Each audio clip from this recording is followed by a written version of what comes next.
Hey everyone and welcome back to my channel. So in today's video I'm going to be going through all the books that I am hopefully going to be reading in August. Now there are quite a few readathons that are happening in August and I was starting to feel a little bit overwhelmed. So I've decided for now just to focus on the Magical Readathon, which is hosted by G at Book Roast. I have taken part in I think all of the Aurelian readathons so far within the past year, and at the end of the spring equinox I'd qualified for 3 of the call-ins, but I hadn't decided for definite which I wanted to go for. I'm pretty sure now that I'm going to be going for the Abjura call-in, mostly because I only need to read 5 books in August to qualify for that, and I'm pretty sure that's going to be manageable. I have got plans for most weekends in August, so we'll see how much reading I actually get done, but I think the Abjura is going to be the easiest one for me to complete based on the prompts, because I was trying to work out which would be the easiest based on the prompts that I pulled for my TBR game, and it was stressing me out, honestly. But I think I've got it sorted now. I will leave a link to the playlist for my TBR game in the description, just in case you wanted to watch from the beginning, but the rules are pretty easy, I think, to pick up as we go. So I'm gonna stop rambling and let's go with roll number 1. Okay, so roll number 1 is 4. 1, 2, 3, 4, which is a challenge, and the challenge is colour wheel. So roll number 1 came up as a challenge, and the challenge is colour wheel, which conveniently is also a prompt for the Magical Readathon. So I should have said actually, but I did replace some of the challenge prompts with prompts that are also in the Magical Readathon because I didn't want to make things difficult for myself. But for this prompt I'm going to get up a colour wheel on my phone, and then whatever colour the wheel lands on I have to find a book that matches that colour. So let me just screen record on my phone. Is that gonna spit? Oh, okay, we're going. And it's landed on blue, which I think I can actually work with. So the book that I've chosen for this prompt is Idle by Louise O'Neill.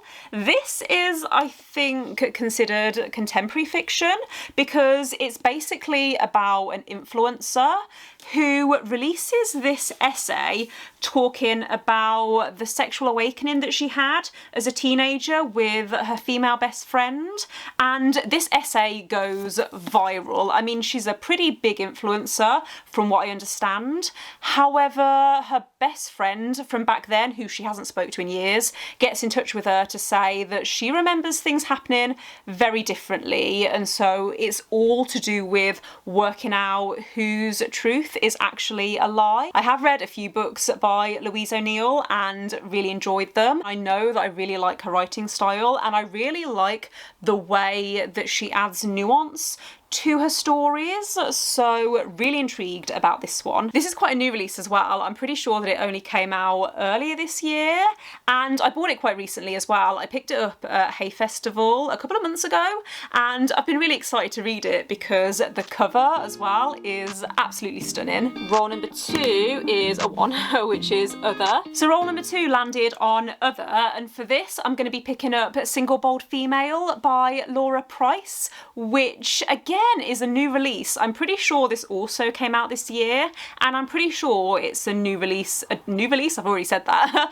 I'm pretty sure that it's also a debut. All I know about this book is that it's about a woman who I think is in her late 20s or early 30s when she's diagnosed with cancer, and that's all I really wanted to know about the plot. I feel like this is going to be very slice of life anyway, and it's going to be about this main character and how she deals with that situation. August is actually the 3-year anniversary of when I finished chemo, and I've been feeling quite reflective recently, so it feels like the right time to pick up a book like this. I know that it's fiction, but I'm pretty sure that I heard that the author has written from her own experiences when writing this book, so I'm interested to see what I think of it. Roll number 3 is a 5. 1, 2, 3, 4, 5, which is Other again. Roll Role number 3 also landed on Other, and for this I'm going to be reading Ghosts by Dolly Alderton.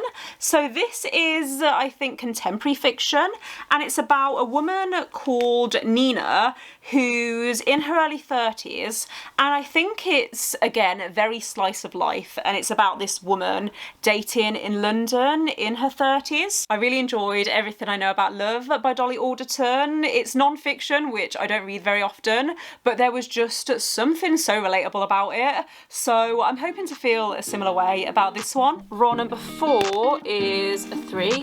1, 2, 3, which is thriller. Role number 4 landed on thriller, and for this I am finally going to be reading Sundial by Catriona, which I am so excited about because I was really excited for this book this year. It came out in January and I got an arc of it through NetGalley. I just haven't got round to it yet, even though I put it on several TBRs.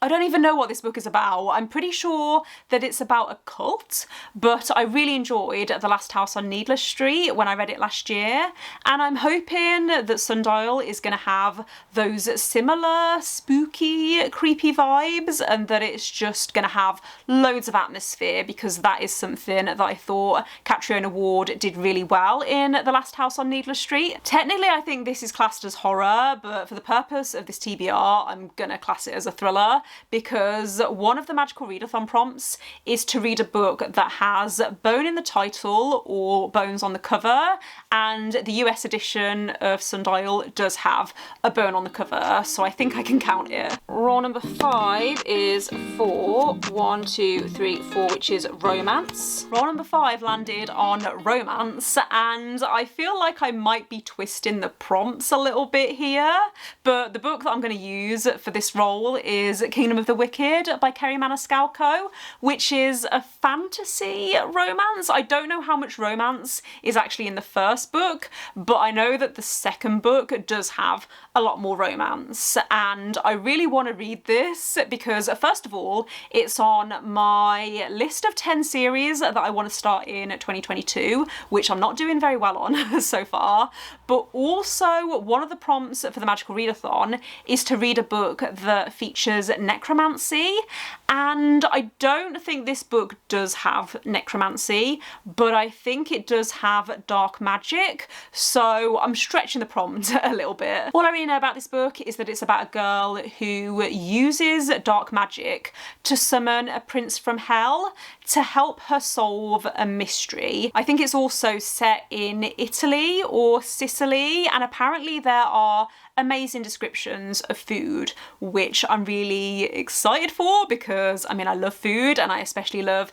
Italian food, and I love descriptions of food in books, and I think that the third book in this series comes out later this year, so it would be good to catch up on this series before then. And then is this gonna be the final roll? It is. 1, 2, 3, 4. So those are all the books that I am going to be reading for my TBR game. There are 2 more prompts that I still need to fulfill for the Magical Readathon.